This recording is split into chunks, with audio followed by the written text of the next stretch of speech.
Welcome back to the channel. Today, today we're going to be doing a deep dive into Yeah. how financial experts pick stocks. Okay. We've got this really fascinating research article Cool. that surveyed hundreds of experts in Indonesia to try to figure out, like, what really makes them tick when they're picking stocks. Yeah. That's a great question. So if you're thinking about making a big investment, Mm-hmm. or you're just curious about Yeah. what goes on in the minds of Wall Street, Yeah.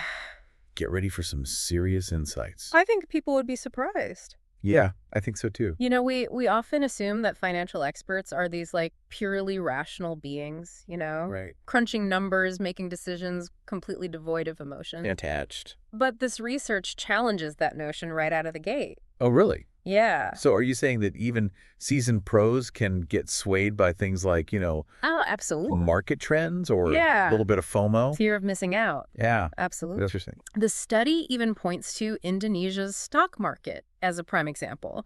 The recent surge in millennial investors there Okay. has led to some pretty interesting trends, including what we call herding behavior. Herding behavior. Basically, it's the idea that people follow the crowd, Uh, sometimes without doing a ton of independent research. Oh, interesting. Kind of reminds you of the whole GameStop phenomenon, right? It totally does. Yeah, That was a wild ride. it was. So how did this research actually, like, delve into the minds of these experts? Yeah, Did they just, like, ask them straight up, hey, right. what makes you pick a stock? Well, it was a bit more sophisticated than that. Okay. They use a statistical technique called factor analysis, Factor analysis. which is a way to kind of sift through mountains of data Okay. and extract the most significant underlying factors. Okay. Think of it like taking a complex recipe and breaking it down into its core ingredients. Gotcha. So they're not just asking about, like, individual preferences or anything like that. They're Right. trying to find They're trying to find the bigger patterns. the bigger patterns that drive decisions across a whole group of experts. Exactly. Interesting. What did they find? Well, they uncovered 8 distinct factors that these Indonesian financial experts weigh heavily when picking stocks. 8. 8 factors, yeah. Okay. Some are pretty straightforward, like a company's financial performance, Yeah. but others delve into some surprising areas, like a company's community involvement, Oh, wow. or even the influence of press coverage. Okay, so 8 factors. That's quite a lot to consider. It is. All right, I'm ready to take notes. Let's start with the basics. What's the deal with this financial performance factor? Okay. Is it all about poring over spreadsheets and crunching numbers? Well, it's definitely a part of it. Okay. Experts take a deep dive into the company's financial health, Okay. looking at revenue growth, profit margins, and their historical track record. Okay. Basically, they want to know if this company is financially sound and if they've consistently demonstrated an ability to generate profits. Makes sense. You don't want to put your money into a company that's Right. shaky on its feet. Exactly. But you mentioned other less obvious factors. Right. What's this about comprehensive analysis? So this is where experts kind of zoom out and look at the bigger picture. Okay. They consider the global economic climate, local macroeconomic conditions in Indonesia, and even weigh recommendations from other investors. Oh, interesting. It's like they're piecing together a puzzle, considering all these different pieces of information to assess the company's overall context. So it's not just about the company's internal numbers. It's about understanding how those numbers might be affected by external forces. Exactly. That's a really smart approach. Absolutely. And this is where it gets even more intriguing. Okay.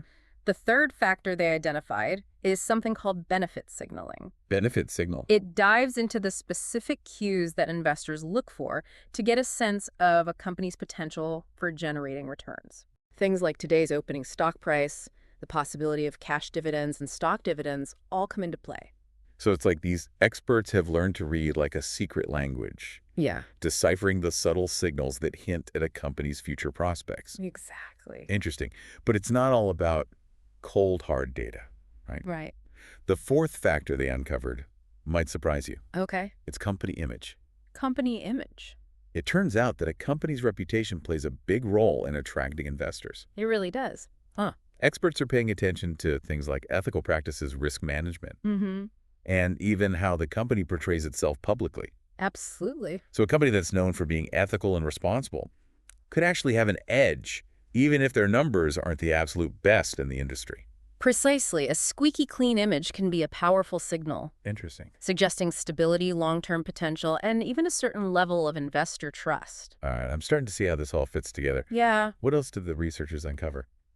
I'm all ears. Well, the fifth factor takes us deeper into the company's narrative. It's called company insight. Company insight. This is where experts try to understand the company's story, Okay. their position within the industry, the products or services they offer, and their overall track record. Gotcha. They're looking for that spark of innovation, that potential for growth and disruption that could make them a real leader in their field. So they're not just looking at a snapshot in time.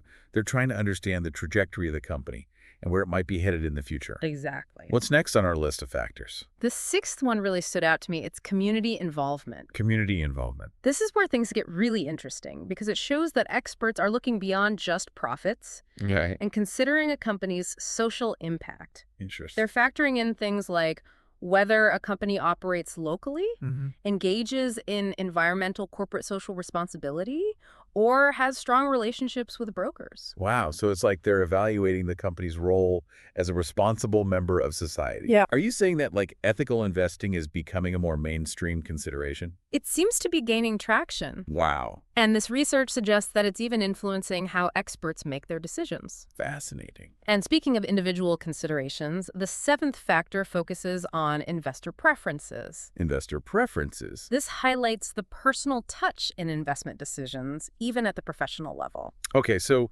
even with all this research and analysis, Right. there's still room for individual judgment and personal goals. Absolutely. Experts factor in their own risk tolerance, their desired level of return, and their overall need for diversification. Gotcha.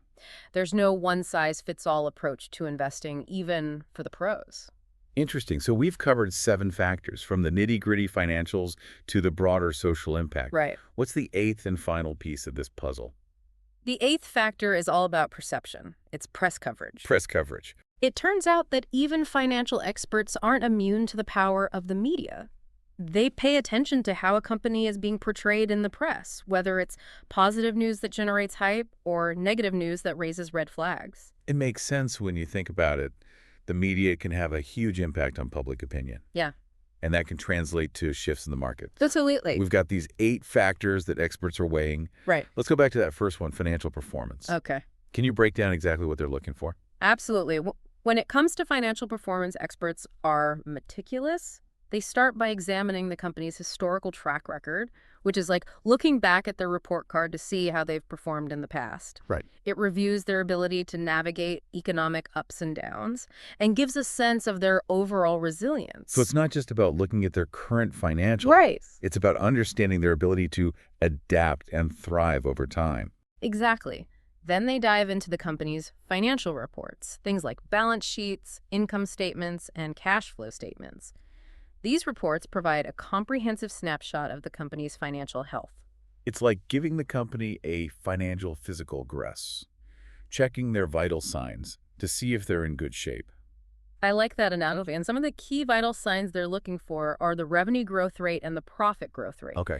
These metrics indicate whether the company is growing its market share and increasing its profitability over time. So it's like checking their pulse. Is it strong and steady, indicating healthy growth, or is it weak and erratic, suggesting potential trouble? Exactly. And finally, they consider the historical closing stock price. Okay. This gives them a benchmark against which they can assess the current stock price, helping them determine if it's a bargain fairly valued or perhaps a bit inflated. Okay, so that's a pretty thorough examination of the company's financial performance. It is. What about comprehensive analysis? Okay. How do experts approach that broader perspective? This is where they widen their lens to assess the company's context. Okay. They start by looking at the global economic conditions, things like geopolitical risks, international trade agreements, and overall economic growth. So even a company with stellar financials could be vulnerable if the global economy takes a turn for the worse. Absolutely. Then they zoom in on the local macroeconomic conditions, especially in a dynamic market like Indonesia. Things like political stability, regulatory changes, and currency fluctuations can have a huge impact on a company's prospects. It's like factoring in the local weather patterns that might affect the company's ability to thrive. A great way to put it, and here's where the human element comes in.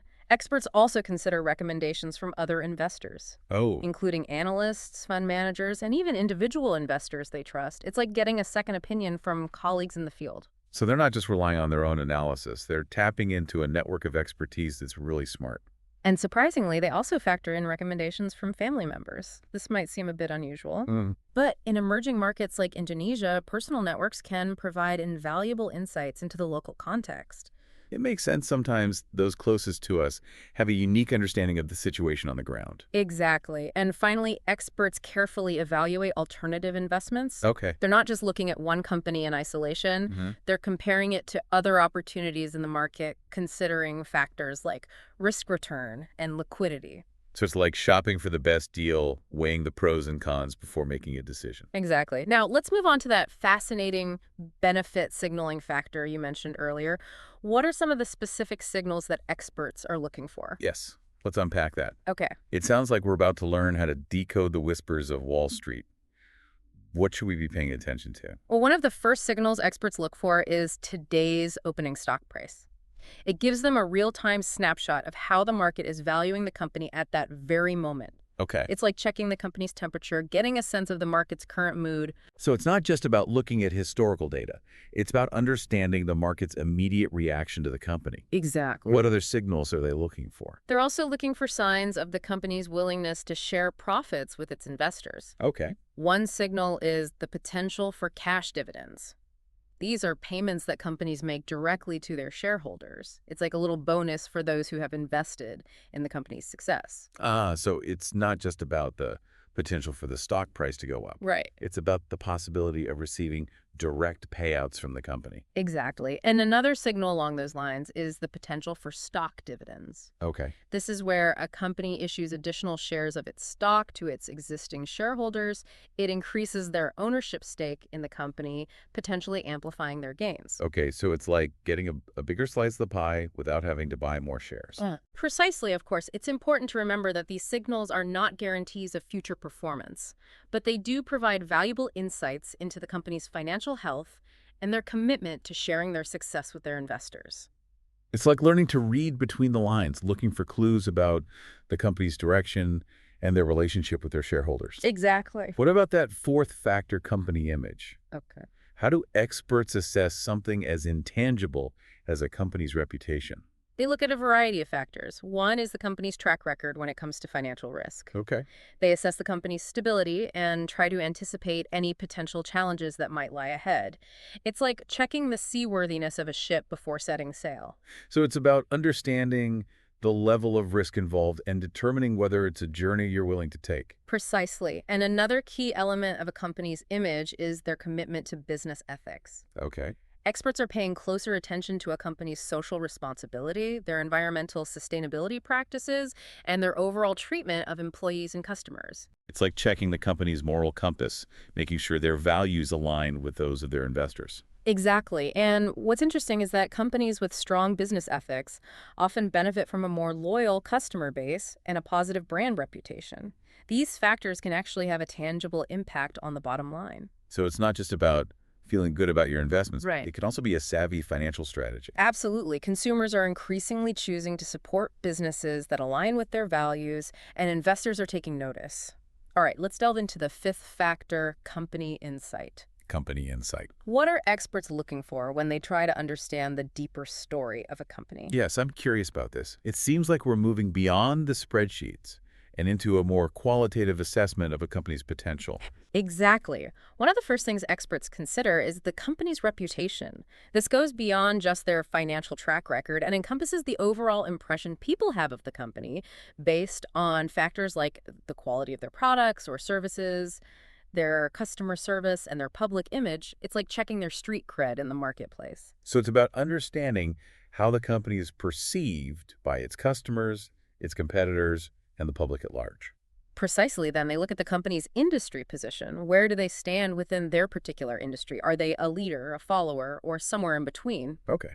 This helps experts understand the company's competitive strength and weaknesses. So it's like figuring out their place in the ecosystem, Yeah. understanding their role in the broader landscape. Exactly. And of course, they carefully consider the company's products or services. Are they innovative in demand and likely to remain competitive in the long term? Yeah. They're looking for products or services that have staying power that can adapt to changing market trends. So they're looking for those companies that have that special, something, that innovative edge that sets them apart. Precisely. And here's where the individual investor's perspective comes in. Experts also consider their own investment fund, the amount of capital they have available to invest. So it's about aligning their investment choices with their own financial resources and constraints. Exactly. They also consider their expected return. What level of return are they aiming for with this particular investment? Okay. This helps them make sure their expectations are realistic and aligned with their risk tolerance. It's about being strategic and setting clear goals for your investments. Exactly. And finally, they look at the company's last year's stock performance. This gives them a sense of the company's recent momentum and helps them assess whether it's trending in a positive direction. So it's like checking their recent track record to see if they've been hitting home runs or striking out. A great analogy. By carefully considering these various aspects of the company's story, experts gain a deeper understanding of their potential for future success. Now, let's shift gears and explore community involvement. You mentioned that this factor really stood out to you. What makes it so interesting? It's fascinating because it highlights the growing importance of social impact in investment decisions.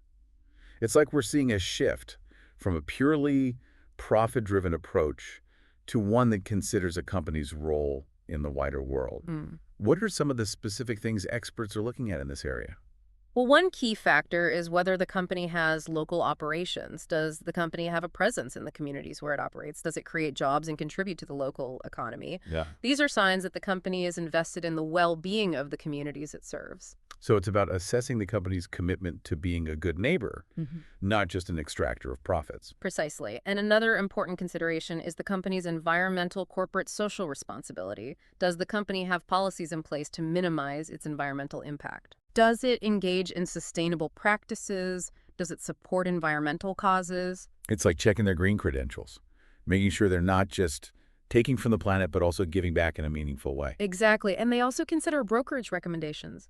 Do trusted brokers see this company as a good investment opportunity? Okay. Do they believe in the company's potential to generate both financial returns and positive social impact? So it's about seeking out expert opinions from those who are well-versed in both the financial and social aspects of investing. What about the seventh factor, investor preferences? Okay. Seems like we're acknowledging that even with all this data and analysis, there's still an element of personal judgment and individual goals that come into play. Absolutely. Even the most seasoned financial experts bring their own unique perspectives and priorities to the table. One of the key things they consider is their current stock position.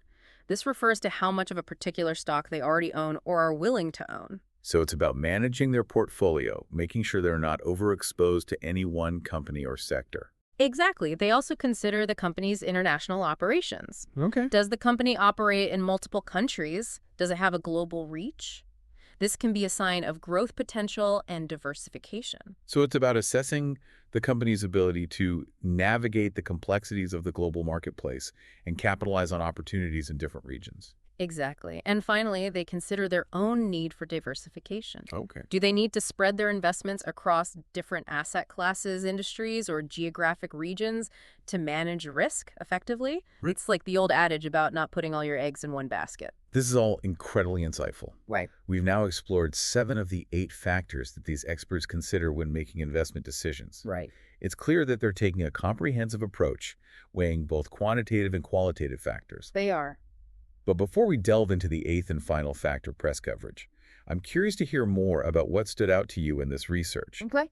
Were there any particular findings that surprised you or challenged your assumptions about how financial experts make decisions? You know what really struck me is the increasing emphasis on factors like community involvement and business ethics. It's a clear indication that investors are no longer solely focused on profits. They're looking for companies that are making a positive impact on the world, and they're willing to put their money where their values are. That's a really encouraging trend. Yeah. It suggests that we're moving towards a more holistic and responsible approach to investing. I think so. It's definitely a sign of the times. And speaking of signs, let's dive into that eighth factor we touched on earlier, press coverage. Okay. It might seem superficial, but it turns out that media narratives can have a real impact on investment decisions, even among seasoned professionals. Yeah, that makes sense. We're all bombarded with information these days, Right. and it's hard to filter out the noise. So how do experts approach press coverage when they're evaluating a company? They're looking for both the good and the bad. Positive press coverage can generate excitement Mm-hmm. and potentially drive up a company's stock price. Right. But negative coverage can raise concerns about the company's reputation, their financial stability, or even their ethical practices. So it's like navigating a minefield of information, trying to separate the objective facts from the subjective opinions. How do they cut through the noise and get to the heart of the matter? Well, it's a skill that develops with experience. Experts learn to critically evaluate the source of the information, That- consider the context of the coverage, and weigh it against all the other factors we've been discussing. Right. It's about taking a balanced approach and not letting any one piece of information sway their overall assessment. This has been an incredible deep dive into the world of financial expertise. We've uncovered these 8 factors that influence how these professionals make their investment decisions, and it's clear that it's a complex process that involves a blend of data analysis, Right. market understanding, company research, and even a bit of intuition. But the question that's lingering in my mind is this. If these 8 factors are what guide the experts, what can the rest of us learn from their approach? Should we all be trying to become mini experts, analyzing every detail before buying even a single share? That's the million-dollar question, isn't it? And the answer is it's not necessarily about becoming a financial wizard overnight. Right. It's more about adopting a similar mindset, a mindset of critical thinking, Oh. thorough research, and a balanced perspective. So instead of trying to replicate their exact process, Right. it's more about understanding the principles behind it. Exactly. It's about recognizing that even seasoned professionals are influenced by a complex interplay of factors, some more quantifiable than others, and it's about becoming more aware of the forces that might be shaping our own investment decisions, Yeah. even if we're not fully conscious of them. So maybe the first step is to become more mindful investors, to pay closer attention to the signals, both internal and external, that might be influencing our choices. I think that's a great starting point. We might not have access to the same level of data or resources as the experts, but we can certainly develop a sharper awareness of our own motivations, Yeah. biases, and the information we're consuming. This deep dive has been incredibly eye-opening. It's given us a glimpse into the minds of financial experts and provided some valuable insights that we can all apply to our own investment journeys. But before we wrap up, I have one final thought-provoking question for our listeners to ponder. Okay. If these 8 factors are shaping investment decisions at the professional level, what other unseen forces might be influencing the market as a whole? Are there broader social trends, cultural narratives, or even subconscious biases that we haven't even begun to explore? Something to think about as you navigate the ever-evolving world of finance. It certainly is. The market is a complex and dynamic system influenced by a multitude of factors, both visible and invisible.